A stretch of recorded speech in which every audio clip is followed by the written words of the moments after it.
Baik, bismillahirrahmanirrahim. Assalamualaikum warahmatullahi wabarakatuh. Perkenalkan, nama saya Ahmad Erwin Santoso, SPD. Sekarang mengajar di SMED As-Salam Boarding School Pekalongan, dan alhamdulillah sekarang menjadi mahasiswa PPG dalam jabatan LPTK Universitas Abdurrahman Wahid, Kota Pekalongan tahun 2023. Silakan menyaksikan. Terima kasih. Bismillahirrahmanirrahim. Assalamualaikum warahmatullahi wabarakatuh. Waalaikumsalam warahmatullahi wabarakatuh. Sehat semua hari ini? Alhamdulillah sehat. Oke.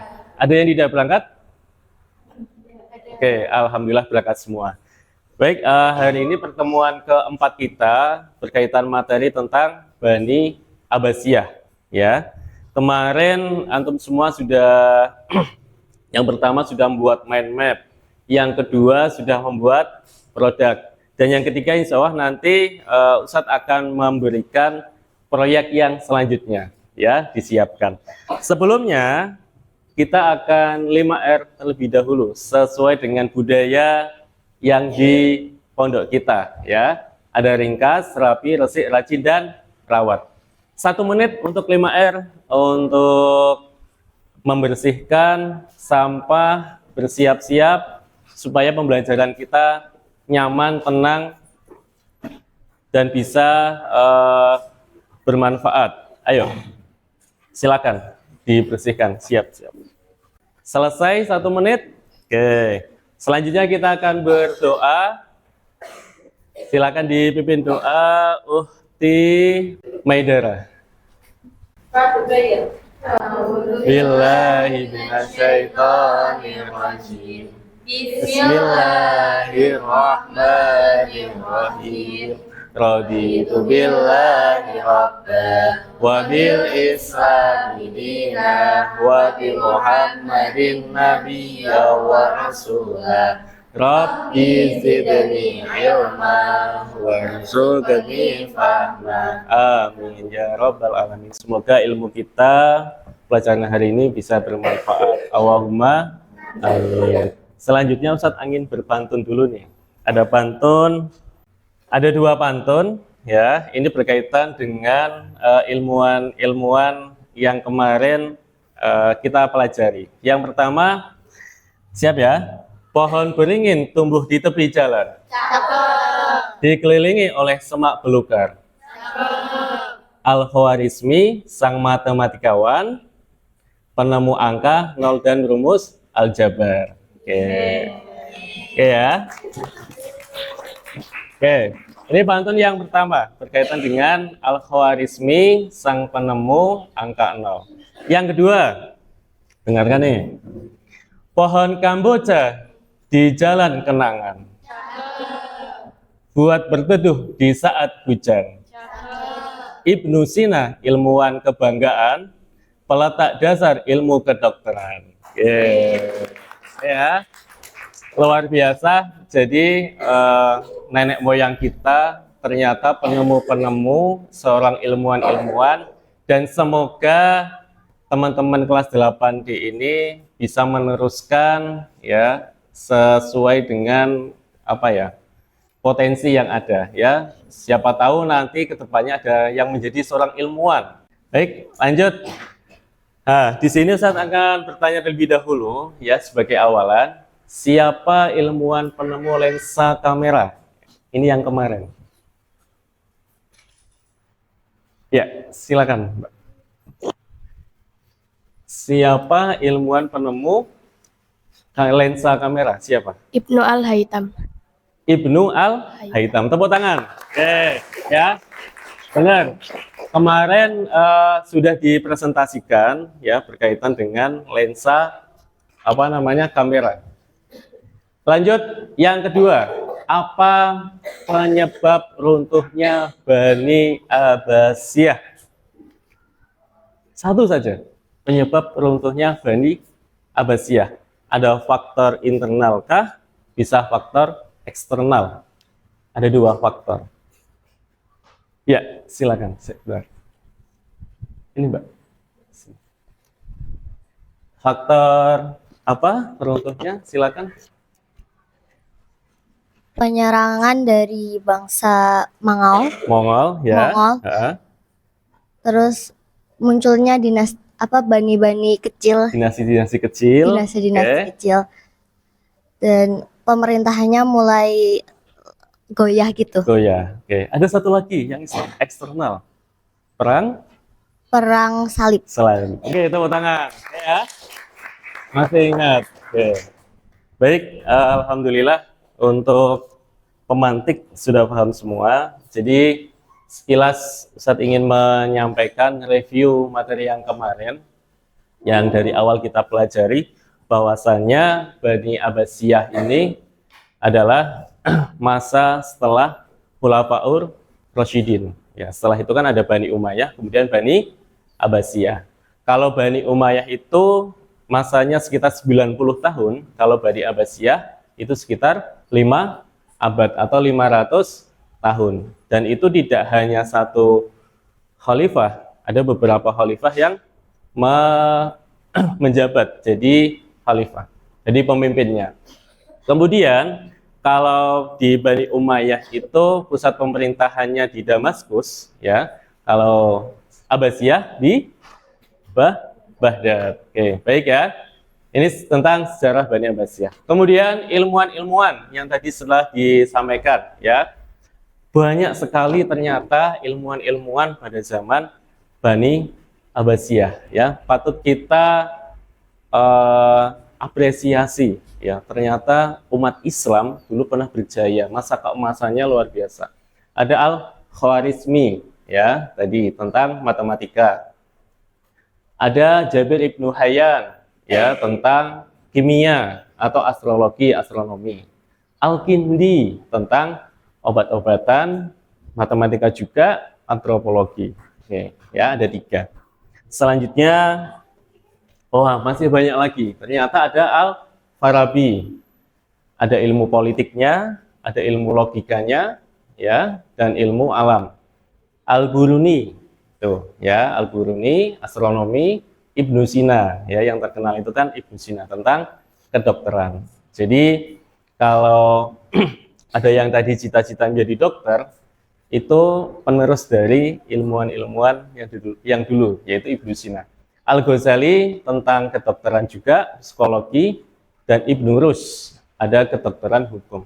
Sebenarnya ada lagi ya, tadi Ibnu Al-Haytham itu tentang penemu kamera. Kemudian ada yang senangnya keliling dunia. Apa? Siapa? Ibnu Batanah. Oke. Ibnu Batanah apa Batuta? Batuta, ya, Ibnu Batuta. Oke ya. Kemudian selanjutnya ternyata ada ilmuwan yang tidak hanya di bidang umum, ya. Ada tentang keislaman, ya. Kita kenal Imam Syafi'i, kenal nggak? Kenal atau tahu? Tahu, ya. Kalau kenal mungkin belum kenalan, ya. Kalau tahu insya Allah tahu semua, ya. Dia penghafal Al-Quran di saat umurnya belia 9 tahun sudah menghafal Al-Quran dan ratusan hadis. Dan Al-Bukhari, ada yang punya bukunya? Hadis Bukhari, hadis Muslim, itu ada? Ada, ya, saya juga punya. Ada Imam Muslim, Al-Biruni, ada Ibnu Sina, Al-Ghazali, ya. Banyak, ya, ilmuwan-ilmuwan Muslim yang berkembang di masa dinasti Bani Abbasiyah. Luar biasa, ya. Sekarang dinasti apa kalau di sini itu? Dinasti Indonesia, ya, Nusantara. Ya, apakah yang berkembang apa? Semoga nama-nama antum ada, ya, penemu apa kayak gitu nanti. Oke, selanjutnya, ya, ini skema perjalanannya, ya, pada abad ke-8, ya. Ada Imam Abu Hanifah. Jadi nama-nama yang tadi saya sebutkan itu tidak dalam satu waktu, tidak dalam satu abad. Maksudnya mak geruduk langsung gitu, ya. Ada beberapa fasenya, ya. Di abad ke-8 misalnya yang berkembang, yang muncul, ya, ada Imam Abu Hanifah, Imam Malik, Imam Syafi'i. Ya. Kemudian di selanjutnya bab 9 ada 6 imam hadis, ya, Imam Hambali, tokoh Sufi, Al-Khwarizmi dan Al-Kindi. Ya, ini semuanya campur, ya, tidak hanya dipisah-pisah. Ya. Kemudian 10 ada Al-Farabi, Al-Halaj, itu muncul pada abad ke-10.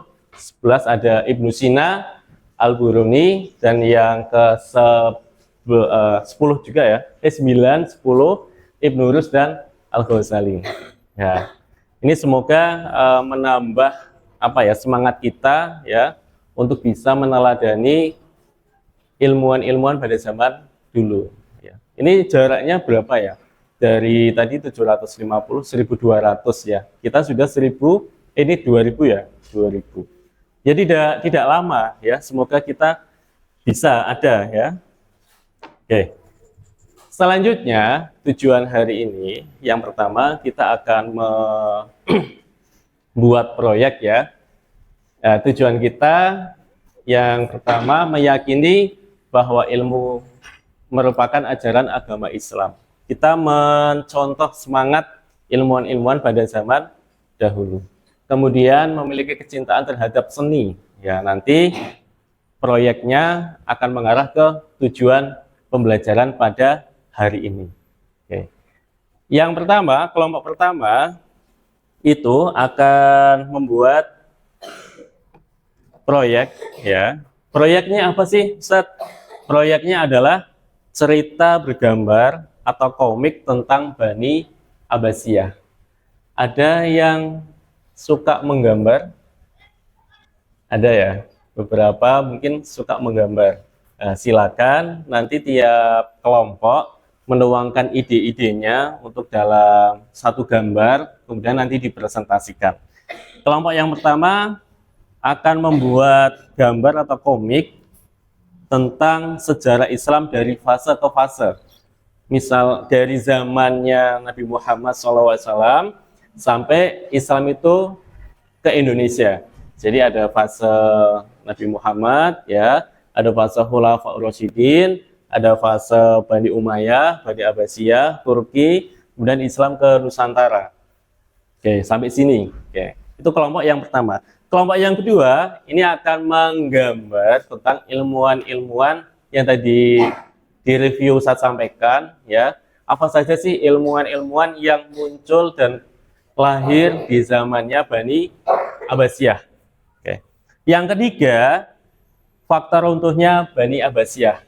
Ya, kita nanti tadi sudah disampaikan ya apa saja nanti bisa dibuat gambaran, kemudian nanti dipresentasikan. Hitungan ke 10, silakan membentuk kelompok 3 kelompok ya. Ada kelompok 1, 2 dan 3. Habis itu kita akan berdiskusi sesuai dengan petunjuk tadi. Yuk, kelompok 1 di depan, kelompok 2 di tengah, kelompok 3 di belakang. Baik ya, saya akan bagikan lembar kerjanya, silakan nanti diisi ya. Ini satu lewatnya mana ya? Saya nitip aja, nitip yang belakang. Kelompok 2, kelompok 2 dan kelompok 3. Waktunya 30 menit ya untuk membuat tadi cerita bergambar sesuai dengan tema kelompoknya masing-masing. 30 menit dari sekarang.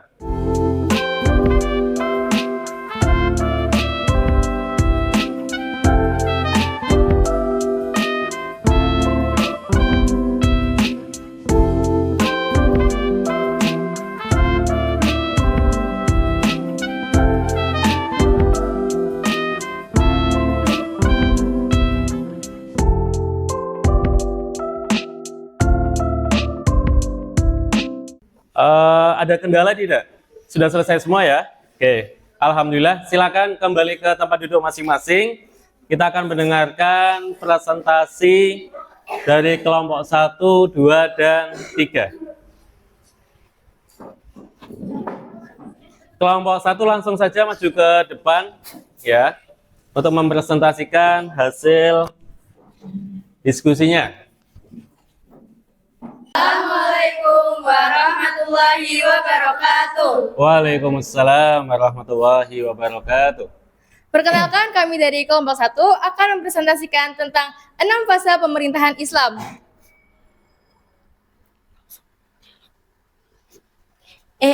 Kamu tahu nggak fase Islam itu ada berapa?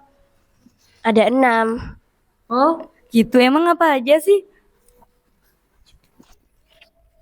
Nomor 1, era sebelum Muhammad. Nabi Muhammad. Yang kedua, Muhammad dan Khulafaur Rasyidin. Yang ketiga, Daulah Bani Umayyah. Yang keempat, Daulah Abbasiyah. Yang kelima, Kesultanan Utsmani. Yang keenam, dakwah Islam di Nusantara. Oke. Bisa ditunjukkan ininya gambarnya, Mbak siapa? Oke, ya ada 6 diambil. Ada 6 fase. Yang pertama tadi fase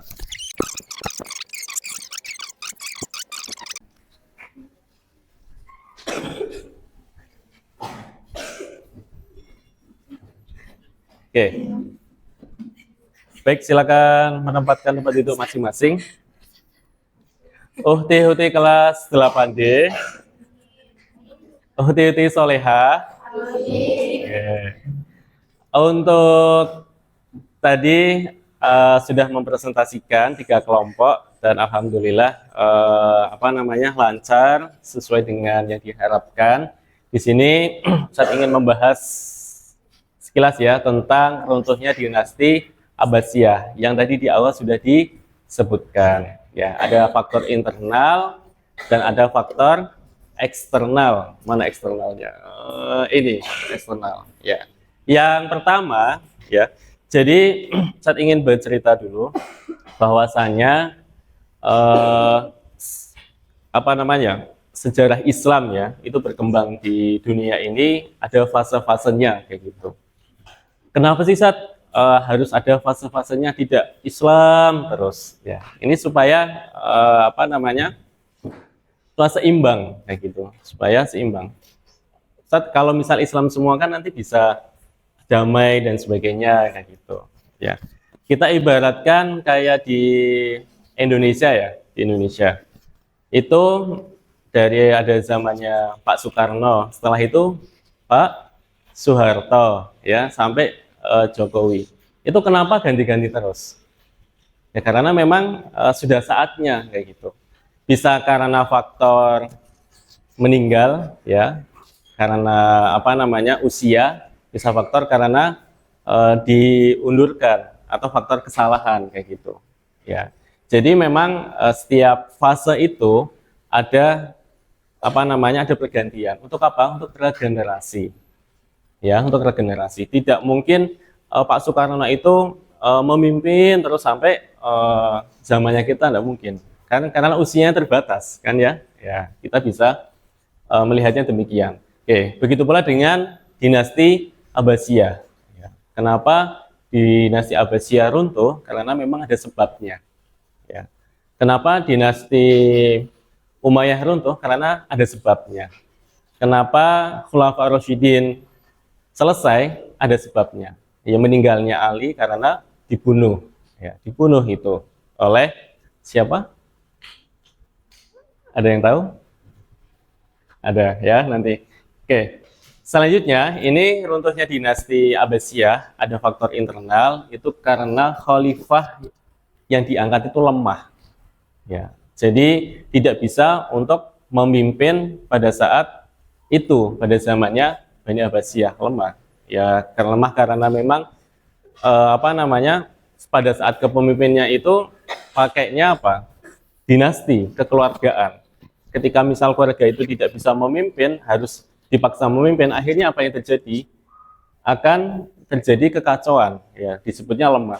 Kemudian dinasti-dinasti kecil yang ingin memerdekakan. Jadi ada kelompok-kelompok kecil pada di zaman dinasti Abbasiyah ini ingin merdeka, Ya ini yang menyebabkan Abbasiyah itu dinasti Abbasiyah ini goncang, ya akhirnya runtuh. Kemudian ditambah ekonominya merosot, ya. Dan selain ada aliran-aliran sesat, fanatisme keagamaan juga muncul. Nah, akhirnya ini faktor internal yang menyebabkan dinasti Abbasiyah runtuh. Kemudian faktor eksternalnya ini yang besar, itu ada perang salib dan ada serangan dari tentara Mongol. Ya, ini yang menyebabkan bertambah